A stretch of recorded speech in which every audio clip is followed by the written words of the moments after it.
Hey,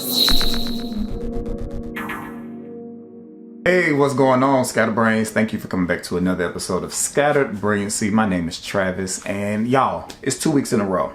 2 weeks in a row. I'm back again with another video. I'm trying. I am trying to get back in the habit of making YouTube videos.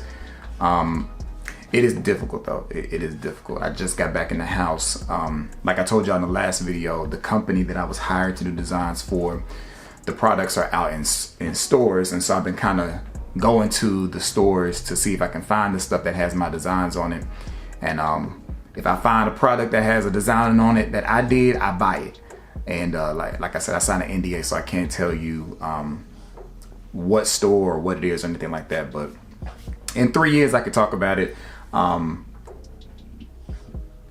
tempted to give a little bit of information, but I think I'm just gonna hold off. Just the process of elimination, I think, will be pretty easy. But so yeah, I said that I wanted to make a video about reality television. Reality television is a genre that I enjoy. So I wanted to talk to y'all a little bit about the shows that I'm watching, get y'all to give me some input on shows that y'all are watching. I feel like I need to open that blind a little bit more. I don't know if the lighting is exactly the way I want it to, but I'm gonna leave it alone.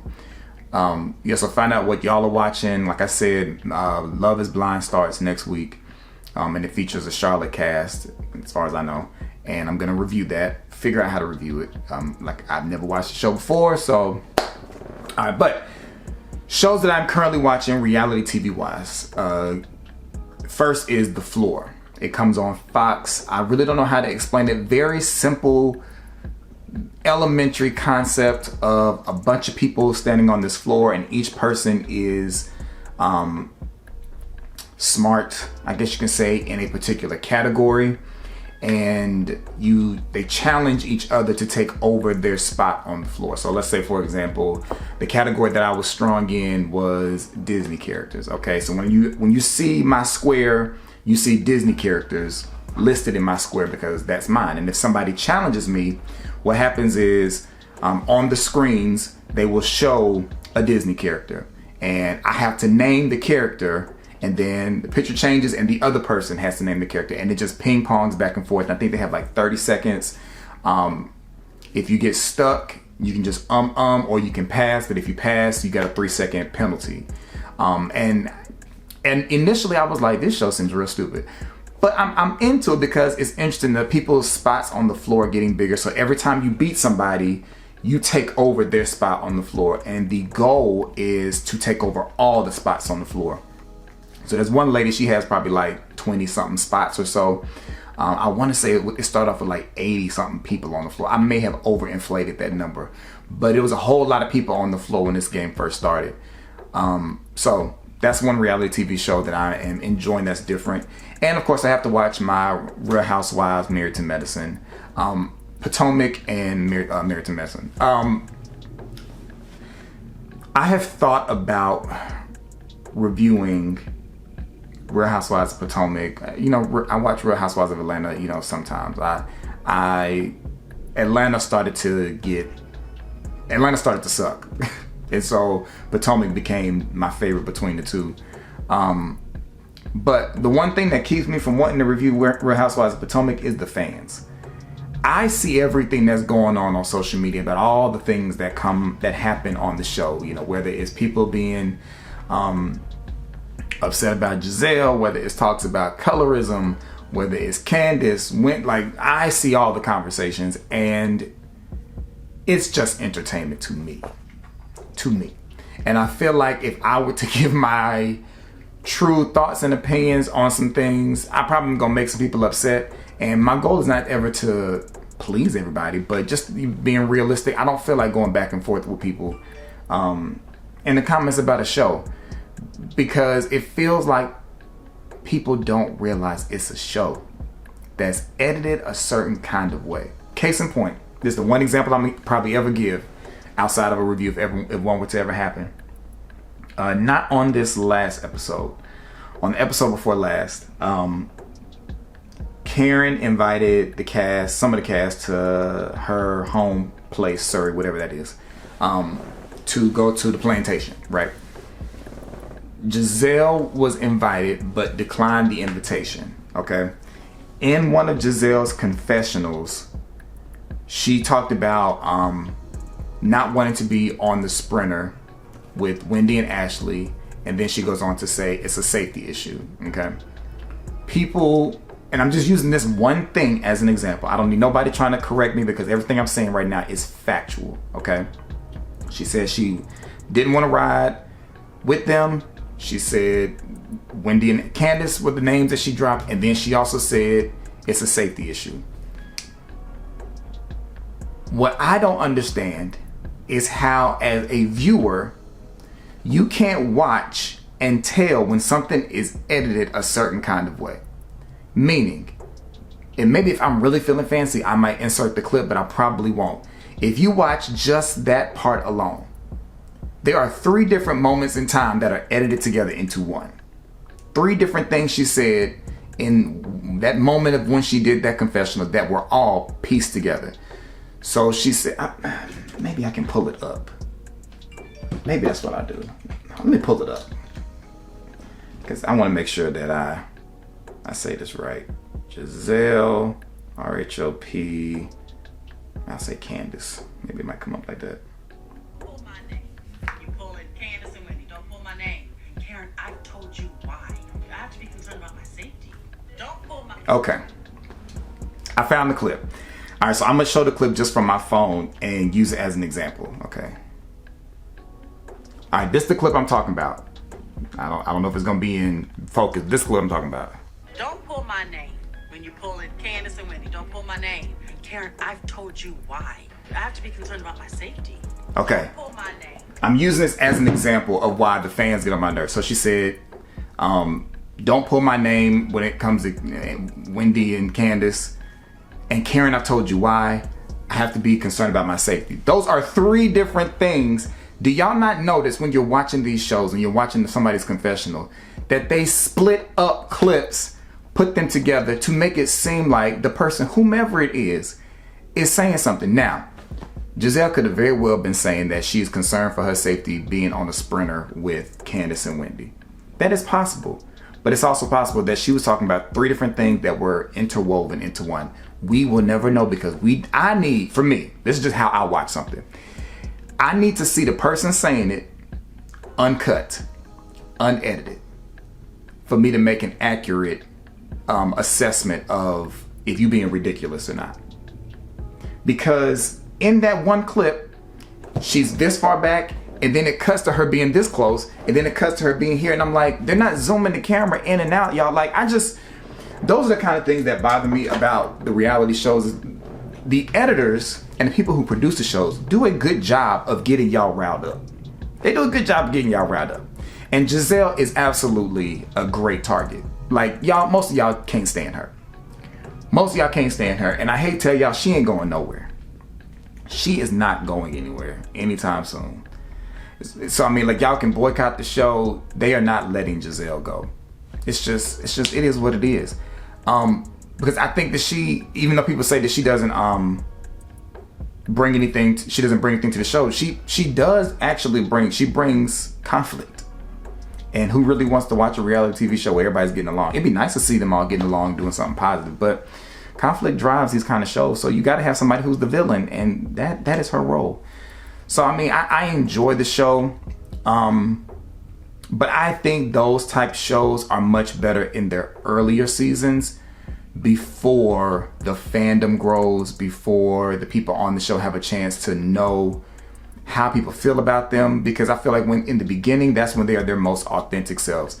Real Housewives of Atlanta, for example, was the best in the earlier years.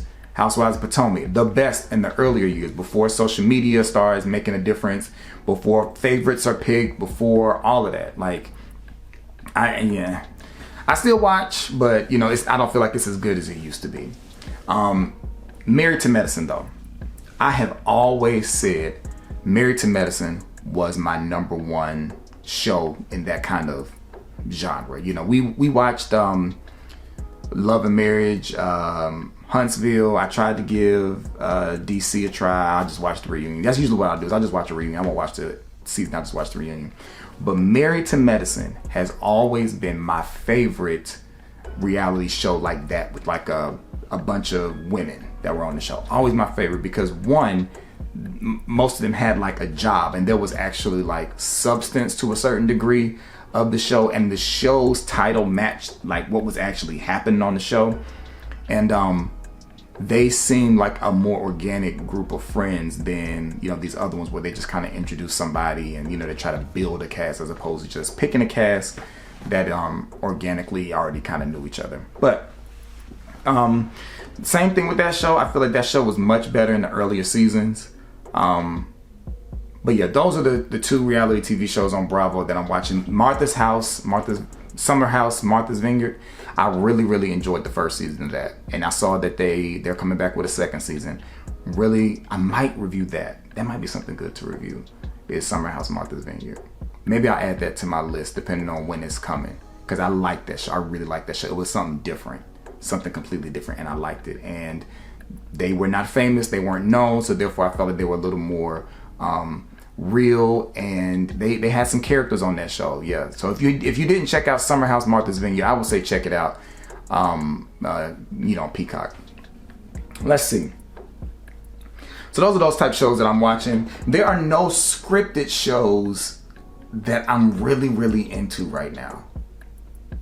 This is very rambly, but that's why it's called Scatterbrains. There are no scripted shows that I'm into. My wife has a thing for like crime shows, like Bang Bang Shoot 'em Up, you know, your SVUs, your organized crimes, your Chicago PD. Like that's her genre, and I've tried to watch them, and I would watch them. I used to watch Equalizer. I used to watch Organized Crime. I watch SVU if she had it on. I maybe sometimes watch Chicago PD if she had it on, but I had to stop watching them just for me and my heart. It's too much crime, blood, gore, death. It's not for me. I like things lighthearted and fun. That's why I like the reality stuff. It's lighthearted. It ain't deep. It ain't serious. Yeah, give me that.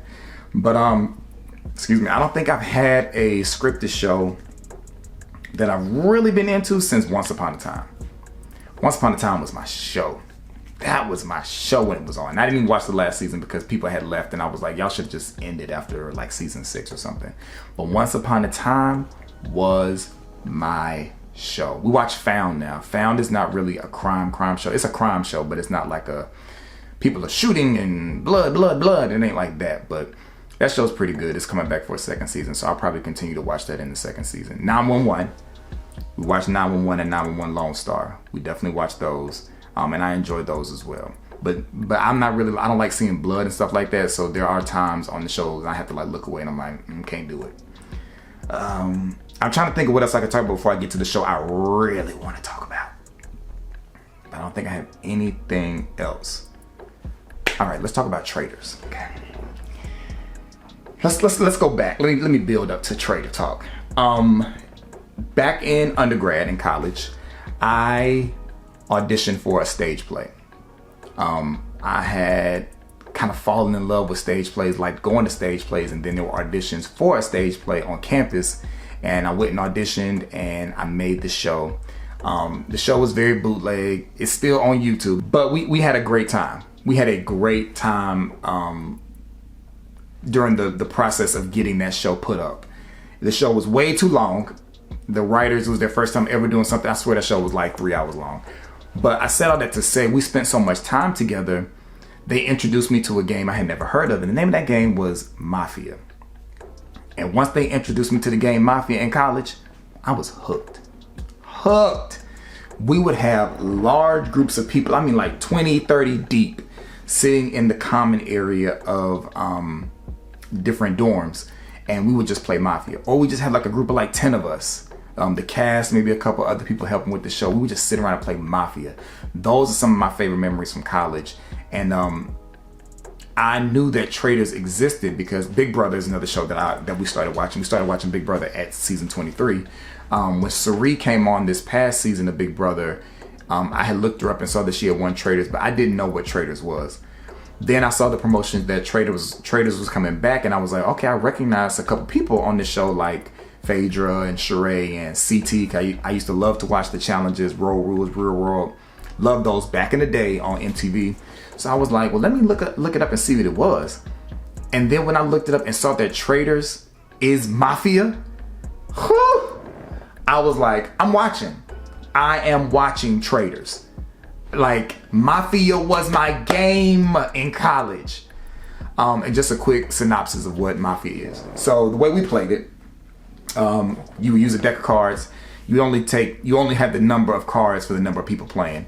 And you'd have people who everybody would draw a card. Some people would draw like a face card, like Jack, Queen, King. That means you're in the Mafia. If you drew an ace, you were, I think, a nurse. And then if you drew something else, you were a sheriff, and then everybody else was just a regular townsperson. The goal of Mafia was to find out who the Mafia members were before you were killed out the game. The game is played in phases, a daytime phase and a nighttime phase. The nighttime is when the Mafia members would choose a person in the game to kill. The daytime phase is when you would find out who was killed and you would make your accusations of who you think is in the Mafia. Also during the nighttime phase, the nurse can save somebody, the police can find out if somebody is in the Mafia. Very, very quick summation of the game. But the game is so much fun because it's like off the top of your head, it's like an improv type thing. So when I found out that Traitors was just that adapted into a game, I was like, oh, we gotta watch this. And I was hooked from that first episode. Hooked from that first episode. The only difference between the TV show and the game is there's no sheriff role who can ask the narrator, is this person in the Mafia? But everything else is pretty much the same. Like the nurse is represented by the shield that they win. And the show is so good. Phaedra is doing so good. And that last episode last week, y'all, chef's kiss. Chef's kiss. Spoiler alert. This is about to be a spoiler alert. So if you have not watched and you're interested, do not watch the rest of this video. Go watch the show and then come back. Because that last episode, probably 5 or 6, because today is what's today's date? Today is the 7th. So whatever episode, it's coming on again tomorrow the 8th. So whatever came on the 1st, last week, that episode was so good. But you got to watch the build up to it. But there are 3 traitors that are on this current season. And one of the traitors, people started catching on to them. And when it was time for them to kind of like give their case of the story, they outed another traitor. And it was just like, oh my gosh, I stood up and looked at my TV like, that was a good episode. Oh, that was a good episode. I don't think Phaedra's gonna make it to the end. I want her to make it to the end because of how she's been playing this game. But I don't think that she's gonna be making it to the end because of Trishelle. We'll see tomorrow. But I think because of Trishelle, she's not gonna make it to the end of the game. But if you are looking for a good reality TV show to get into Traitors. Get into Traitors. So I want y'all to hop down in the comments. Tell me all your thoughts on these shows that I'm talking about. Shows that I need to catch up on. Shows that I need to watch. 1,000 Pound Sisters. We watched that last night. Rest in peace to Caleb. That was real sad. Really enjoyed 1,000 Pound Sisters. We watched The Family Chantel when it was on. So yeah, tell me in the comments all the shows that you're watching, shows that I absolutely should check out, shows that I absolutely should review. Married at First Sight is probably not going to ever happen again unless the spirit moves within me. The show is just too long and it's just too fake at this point. But yeah. And tell me some other videos, video ideas that y'all want from me. But let me get off of here so I can go ahead and get some work done. Traitors is so good though. Traitors is so good. All right, let me get this off so I can edit it to y'all. Get it off and edit it for y'all. I'm losing my words. So I'm so excited about it. Thank y'all for watching. Make sure you rate, comment, subscribe, and I'll be talking to y'all soon. Peace.